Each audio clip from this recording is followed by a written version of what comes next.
Thank you बच्चों। इससे पहले हम लोग जो पढ़े थे, ये चैप्टर जो है आज लास्ट होने जा रहा है।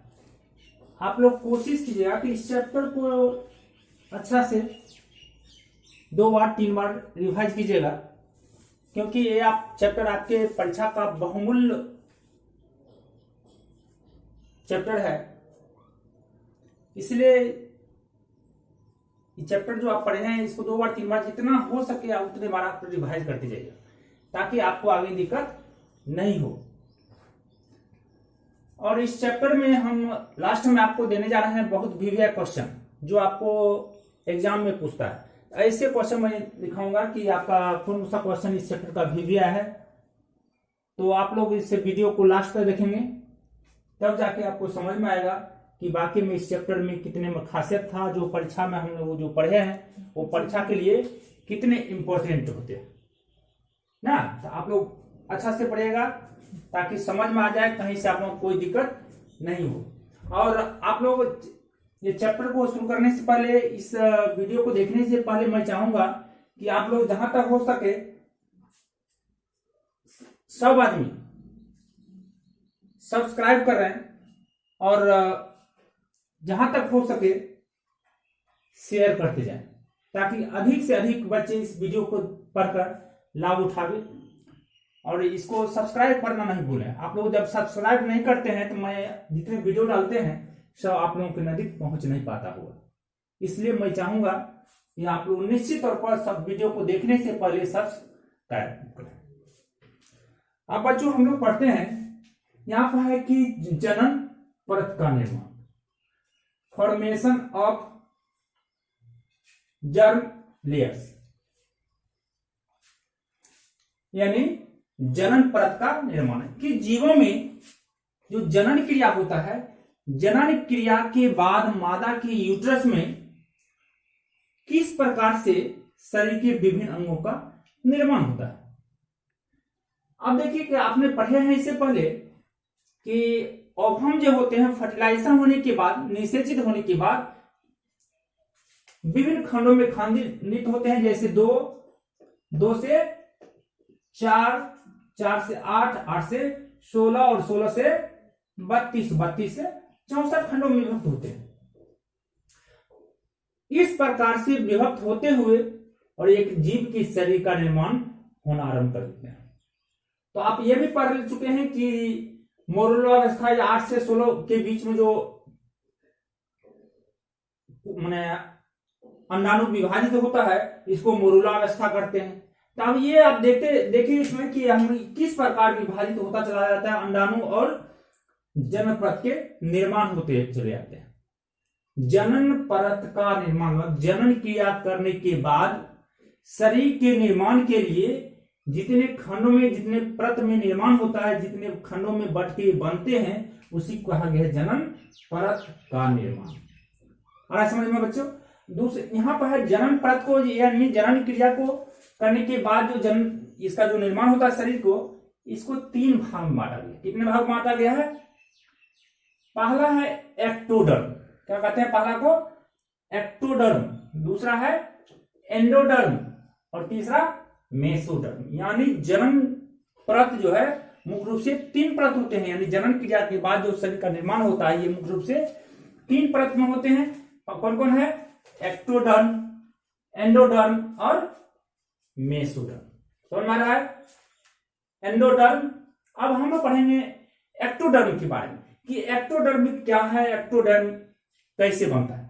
तो एक्टोडर्म क्या होता है कि जनन क्रिया जब आरंभ होते हैं, आरंभ होने के बाद जीवों के शरीर के जो मादा के यूट्रस में जो बच्चे पलते हैं, प्रथम मंथ से लेकर के, यानी 0 से लेकर के कब तक में? 0 से लेकर के और 2 मंथ के बीच के भाग होता है कि 0 से 2 मंथ के बीच में क्या होता है कि शरीर में का एक संरचना बनना आरंभ हो जाता है, जिसको हम क्या कहते हैं? एक्टोडर्म। एक्टोडर्म का जब निर्माण होता है, एक्टोडर्म जब बनते हैं तो उस समय में शरीर के निम्नलिखित भाग का निर्माण। पहला त्वचा, क्या होता है? पहला त्वचा। त्वचा का निर्माण मस्तिष्क,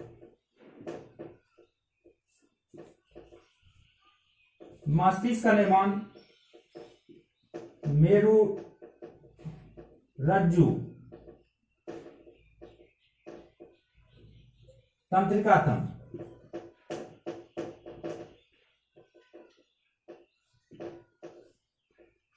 तंत्रिका तंत्र का निर्माण। बच्चों समझ में आ रहा है कि ये जो है एक्टोडर्म का जब निर्माण होगा ये प्रथम चरण कहलाता है, जिस चरण में शरीर के त्वचा का निर्माण हो, मस्तिष्क का निर्माण हो, मेरु रज्जु तंत्रिका तंत्र का निर्माण, मेरु रज्जु का निर्माण हो और तंत्रिका तंत्र का निर्माण। इस चरण को हम क्या कहते हैं? एक्टोडर्म। अब समझ में आ गया हो कि एक्टोडर्म क्या होता है? एक्टो मतलब सबसे प्रारंभ जो चरण होते हैं, प्रारंभिक चरण को हम क्या कहेंगे? एक्टोडर्म। जिस चरण में त्वचा, मस्तिष्क, मेरु रज्जु और तंत्रिका तंत्र का निर्माण होता है। समझ में आ गया होगा सभी को। अब देखिए एंडोडर्म, क्या बता रहे हैं कि एंडोडर्म। अब एंडोडर्म जो होते हैं, ये एंडोडर्म का ये दूसरा चरण माना गया। क्या माना गया? एंडोडर्म ये दूसरा चरण है। एंडोडर्म को हम लोग दूसरे चरण में बांटते हैं कि एंडोडर्म जो होता है ये सेकंड चरण होता है। इस चरण के अंतर्गत क्या होता है कि आहार नाल का निर्माण होता है। आहार नाल किसका निर्माण होगा? आहार नल का। दूसरा होगा श्वास नलिका,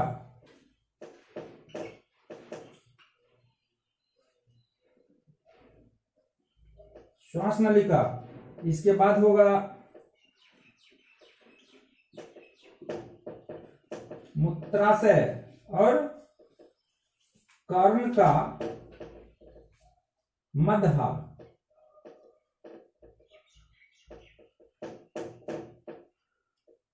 यानी जो मध्य चरण होते हैं, सेकंड चरण होते हैं, ये चरण क्या होता है कि हमारे शरीर के लिए अति महत्वपूर्ण है। सारे चरण तो अति महत्वपूर्ण है, लेकिन ये काफी जटिल प्रक्रिया होता है, जिस प्रक्रिया में शरीर के आहार नाल मतलब भोजन, हम जो भोजन ग्रास करते हैं, भोजन को ग्रहण करते हैं, उसको क्या कहते हैं? आहार नाल।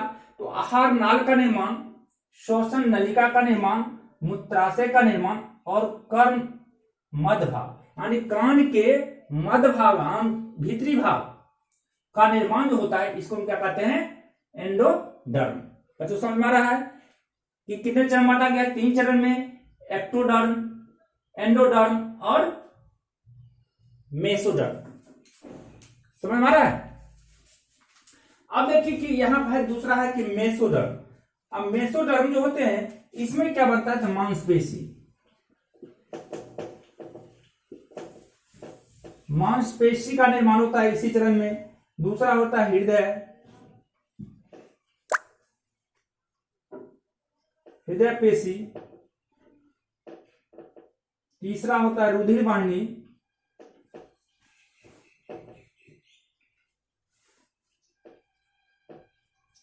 और जननम।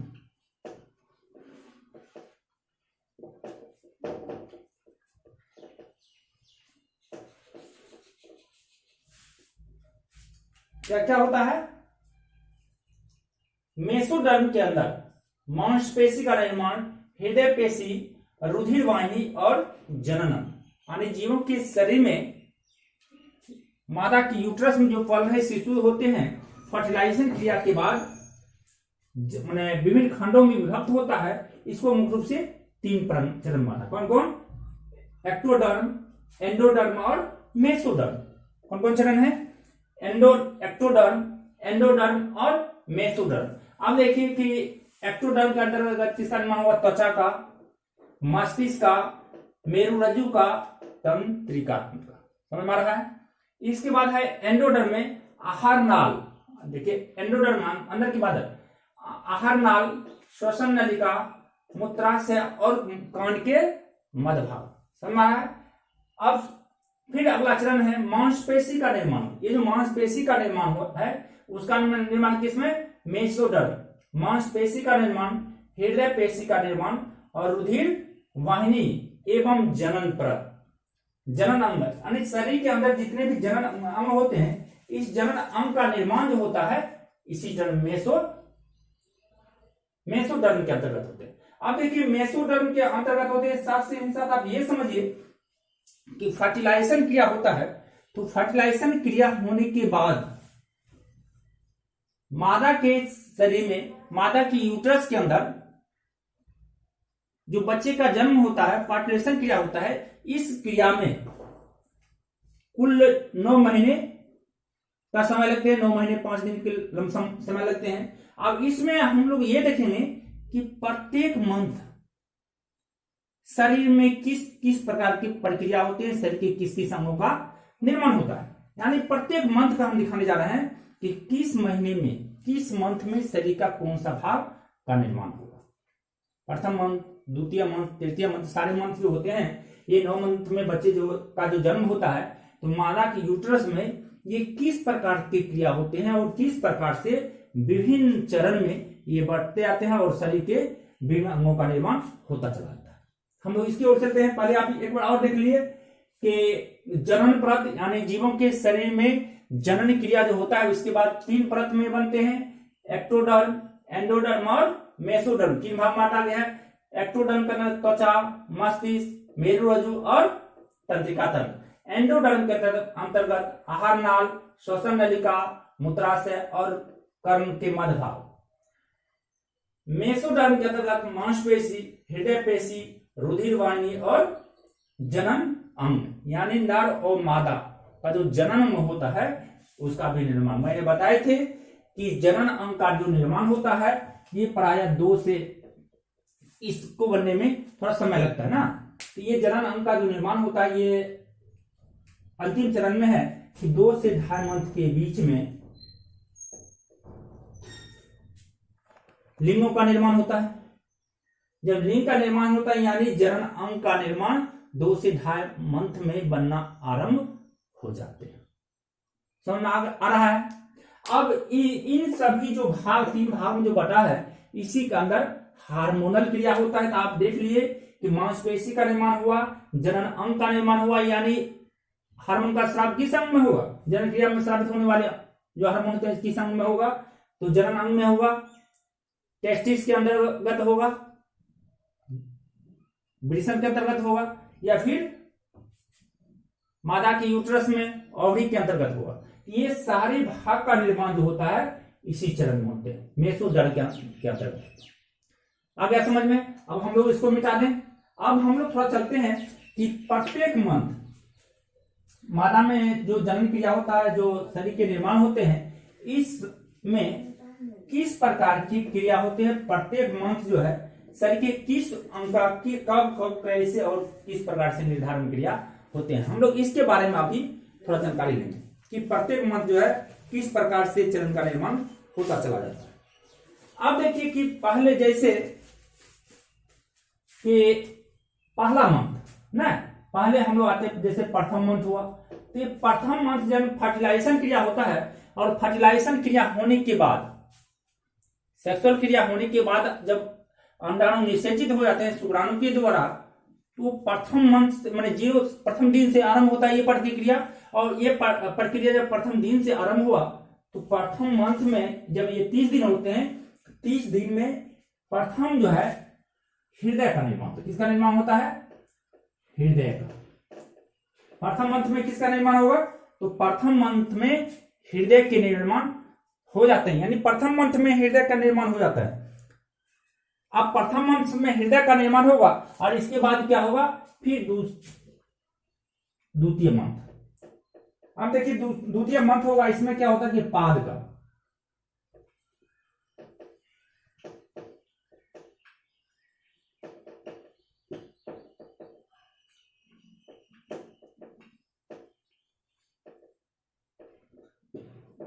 पाद एवं उंगली, मतलब शरीर के हाथ और पैर, हाथ पैर की उंगलियों का निर्माण जो होता है द्वितीय मंथ में हो जाता है। अरे समझ, प्रथम मंथ में हृदय का निर्माण, फिर दूसरा मंथ होगा, इसमें पाद एवं हाथ और पैर के और हाथ पैर के उंगलियों का निर्माण होता है। अब हम लोग आते हैं तीसरे मंथ की ओर। अब तीसरा मंथ में क्या होता है? अंग तंत्र का निर्माण।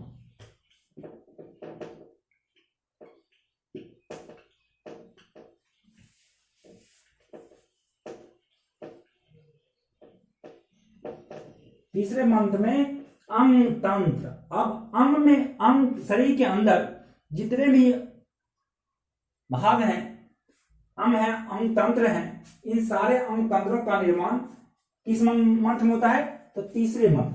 अब आते हैं हम लोग चौथे मंथ की ओर। अब चौथे मंथ में शरीर के जो भाग होते हैं, यानी चौथे से 4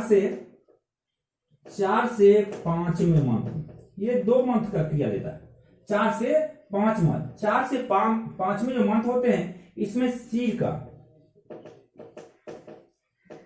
सिर पर बाल का निर्माण, इसका निर्माण होता है।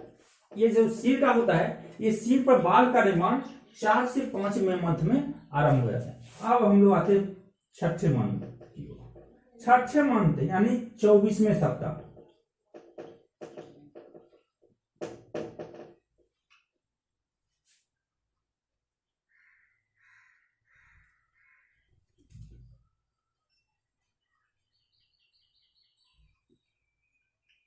कि शरीर का निर्माण एक दिन में नहीं होता है, बल्कि संपूर्ण शरीर के भाग का निर्माण होने में लगभग 9 मंथ का समय लगता है। अब 9 मंथ के जो समय लगते हैं, 9 मंथ के समय में मैंने बताया कि प्रथम मंथ में क्या होता है? हृदय का निर्माण। प्रथम मंथ में हृदय का निर्माण, दूसरे मंथ में पाद एवं अंगुलियों का निर्माण, और तीसरे मंथ में अंग तंत्र का निर्माण। किसका निर्माण होगा? अंग तंत्र का निर्माण। अब चौथे और 5वें मंथ, यानी आपने 1, 2 और 3 मंथ के बारे में देख लिए। अब हम लोग चाहते हैं चौथे मंथ में 4 से 5वें मंथ। ये 4 से जो 5वें मंथ होते हैं, इसमें सिर पर बाल का निर्माण आरंभ हो जाता है। क्या होता है? सिर पर बाल का निर्माण आरंभ हो जाते हैं। फिर आप देखिए छठे मंथ, यानी 6, 7 और 8, ये 3 मंथ जो होते हैं, इन 3 मंथ में, यानी जिसको हम कहते हैं 24वें सप्ताह, 24 सप्ताह लगता है इस क्रिया को करने में। इसमें शरीर पर बाल का, यानी त्वचा का जो भाग है, स्किन का जो भाग है, इस भाग पर बाल का निर्माण आरंभ हो जाते हैं। और 9वें मंथ जो होते हैं, 9वें मंथ में बच्चे की संपूर्ण भाग, बच्चे का जो है यूट्रस के अंदर संपूर्ण भाग का निर्माण हो जाता है, और बच्चे एक निश्चित समय में, अब वो निश्चित समय क्या होगा? तो उसमें समय लगता है। हम 9 मंथ ऐसे नहीं कर सकते हैं, 9.5, यानी 9 मंथ कुछ दिन का समय लगता है, यानी 5 दिनों का समय इस क्रिया में लग जाता है। यानी बच्चे के जन्म लेने में 9 मंथ 5 दिनों का समय लग जाता है। अब हम लोग देखेंगे, यहां तक समझ में समझ में आ गया होगा? किसी को कोई दिक्कत है? अब थोड़ा देखिए कि हम लोग ये बताने जा रहे हैं कि ये चैप्टर आपका जो मैंने समाप्त किया है, इसमें आपको ये देखना है, इस चैप्टर में जो हमने पढ़े हैं, परीक्षा में इसमें से कौन कौन से क्वेश्चन पूछे जाते हैं। हम आप लोगों को थोड़ा इसके बारे में जान रहे हैं कि आप इसमें, इस चैप्टर में मैंने जो वीडियो डाले थे, एकदम बहुमूल्य वीडियो सब डाले हैं। इसमें आप जैसे आप टिक मार लीजिए कि इस वीडियो के अंतर्गत अभी तक आपने जो वीडियो देखे, जितने सारे वीडियो में आपको परीक्षा का जो विषय बनता है क्वेश्चन, इसमें होता है नर जनन अंग का वर्णन करें, यानी नर जो जनन अंग होते हैं उसका रहता है वर्णन करें। दूसरा, मादा जनन अंग का या यूट्रस का सचित्र वर्णन करें। दूसरा क्वेश्चन बनेगा यूट्रस का सचित्र वर्णन करें। मैंने फिगर बना दिए हैं, यूट्रस का कैसे फिगर बनेगा, कैसे नामांकन होगा, मैंने सारी चीज बता चुके हैं। फिर दूसरा क्वेश्चन बनता है मेंस साइकिल क्या है, मासिक चक्र या ऋतुस्राव क्या है। बन जाएगा मासिक चक्र या ऋतुस्राव क्या है, आप तो इसको बार बार देखिएगा।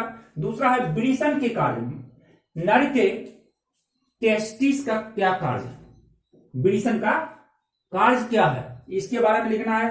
दूसरा है शुक्राणु का सचित्र वर्णन करें, यानी शुक्राणु जो नर के शरीर में जो शुक्राणु होता है, शुक्राणु का सचित्र यानी फिगर बना करके शुक्राणु का, और उसके बारे में वर्णन करना है। यानी ये जो जितने मेरे क्वेश्चन बाद जो रिपीट किए हैं, ये क्वेश्चन एकदम परीक्षा को भी क्वेश्चन बनता है।